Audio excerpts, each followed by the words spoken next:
Então, agora vamos falar sobre outras regras aqui importantes para calcular o imposto de renda.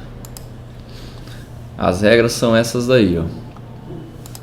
Então, a primeira regra: isenção de imposto de renda para operações normais.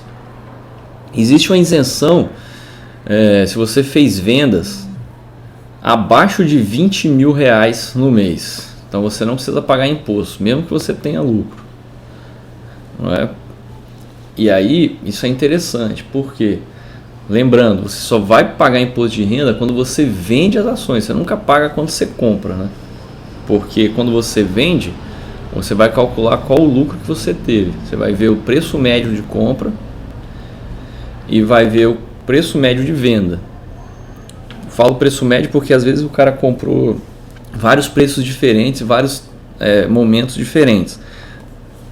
Aí ele tem que saber qual foi o custo que aquilo teve para ele, já descontando as corretagens, né?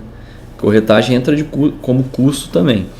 Então ele comprou em várias situações diferentes e obteve um número tal de ações a um preço médio tal. Aquilo foi o custo para ele, foi quanto custou para ele aquelas ações, mais as taxas, né? Que é custo também.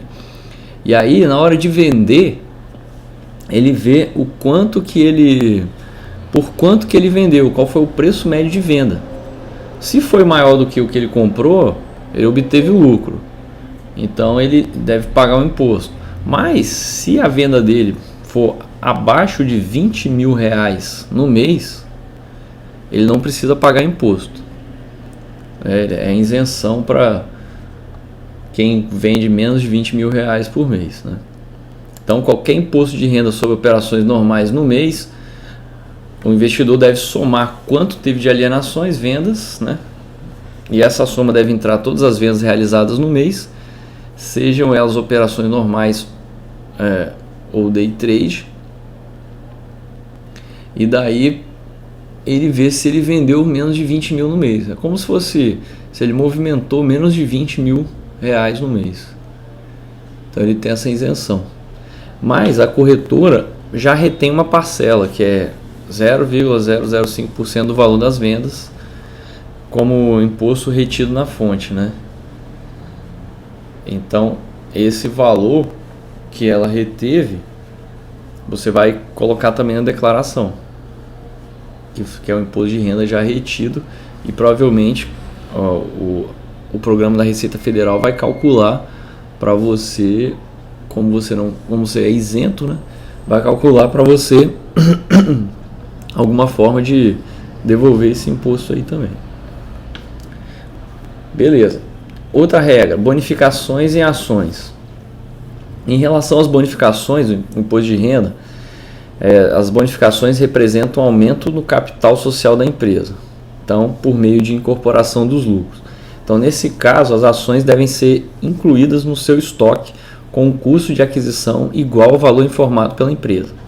Então, o que é a bonificação? A empresa te dá, ao invés de pagar dividendos, algum outro tipo de provento, ela pega e te dá ações. Então, eu vejo muito nos bancos, por exemplo, Itaú, 10% em bonificações. Quem tem 100 ações, aí ganha 10 ações.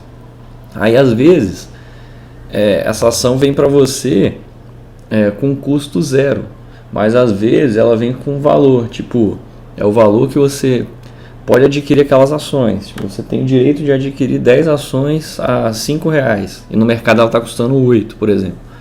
Então você vai colocar R$5, que é o valor que você adquiriu aquela ação, para compor o seu preço médio.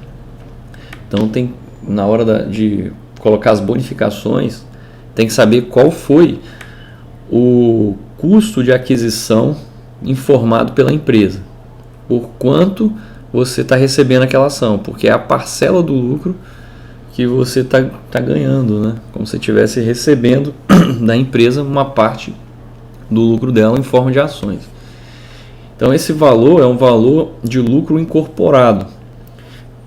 Então você pega esse valor dividido pelo número total de ações bonificadas aos acionistas, né? E esses valores recebidos como bonificações, eles também estão isentos de imposto de renda e devem ser declarados como rendimentos isentos ou não tributáveis na declaração anual. Mais para frente a gente vai ver isso aí em detalhes. Outra coisa é o desdobramento e agrupamento de ações. Tenho até um vídeo sobre isso. O que é desdobramento? É quando a ação começa a subir muito o preço, aí chega um valor que dificulta a compra dos lotes padrão, né? Porque a ação chega lá a R$300, R$200, R$100 cada ação. Aí a empresa faz desdobramentos, né? Ou split, ela pega e reparte. Então uma ação de R$100, se ela repartir em 5, um split aí, um desdobramento de 1 para 5, passa a custar R$20, só que quem tinha uma de 100 agora tem 5 de 20. Então para o capital social da empresa dá no mesmo, é a mesma quantidade, não aumento nem diminuição do capital social, ele permanece o mesmo, só que o número de ações aumenta. E no caso do agrupamento é o contrário. Vamos supor que a ação começa a cair muito de preço, aí chega a custar 10 centavos. Aí a empresa pega e fala, vamos fazer um agrupamento de 1 para 100. Então eles pegam cada ação de 10 centavos, 100 ações de 10 centavos, agora vão valer uma ação de R$10. Então quem tinha 100 a 10 centavos agora passa a ter uma só que a ação vale R$10. Então dá no mesmo também, o capital não é alterado, só que o número de ações muda. Então, apesar disso, né, de não alterar nada, e também os desdobramentos e agrupamentos são facilmente tratados no imposto de renda, por causa disso, né? Como o valor total das ações em carteira não é alterado, o valor patrimonial, né, não resultando em lucros, também não existe a incidência de imposto de renda. Então, mesmo que você aumente lá a quantidade de ações ou diminua, não vai ter lucro, né, nesse tipo de evento com ações. Então, no entanto, é necessário você ajustar no custo de aquisição desses ativos. Para isso, basta você dividir ou multiplicar o preço pago pela quantidade de ações desmembradas ou agrupadas. Então, o seu preço médio ali vai mudar um pouco, né, que agora foi desdobrado ou agrupado. É só fazer uma conta de multiplicar ou dividir para você ajustar aí o seu número de ações e o preço médio de aquisição. Então é matemática simples, não muda nada. O valor total não é alterado. Outro evento é dividendos. Como é que você trata os dividendos? Os dividendos, ele não paga imposto de renda, é isento. Tá? Aqui no Brasil é isento. Nos Estados Unidos paga. Então muitas empresas até preferem não pagar dividendos lá, porque é tributado em 30%. Aqui no Brasil não é, porque a empresa já pagou, né, esse dividendo.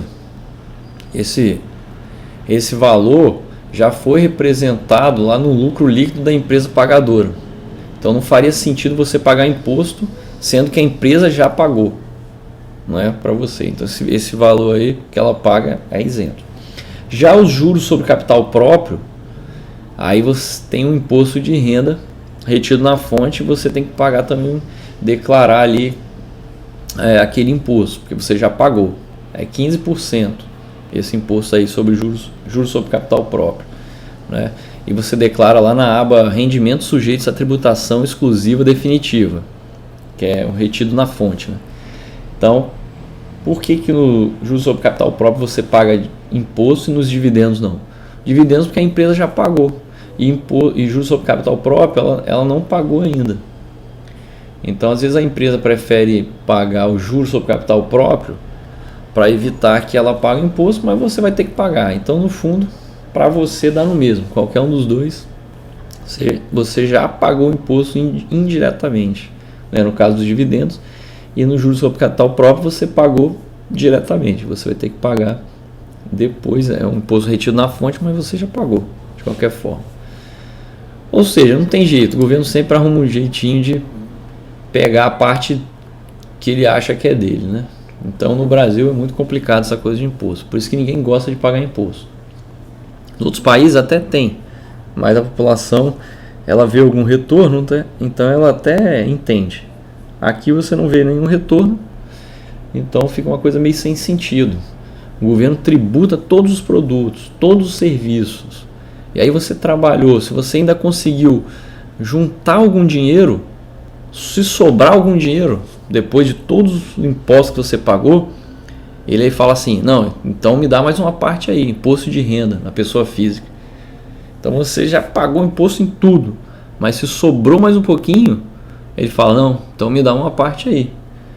E aí se você foi inteligente e investiu aquele seu dinheiro, né, buscando um crescimento, até ajudando a sociedade, né, se você investe em empresas, o governo chega e fala assim, não, me dá uma parte aí também. Ele já cobrou lá da empresa de tudo quanto é forma. Mas aí ele fala, não, me dá uma partezinha aí também. Então não tem como. De todos os lados, o governo tenta pegar alguma parte. E o governo, a gente já sabe o que é, né? Aquela instituição criada para de alguma forma dificultar a sua vida. Então eles estão em algum momento lá pensando mais uma forma de dificultar mais ainda a sua vida. Eles não têm compromisso para melhorar a vida de ninguém. Então eles estão preocupados em arrecadar cada vez mais, e para isso não importa se vai sacrificar todo mundo. Então ele quer uma parte. Sempre foi assim, todos os governos.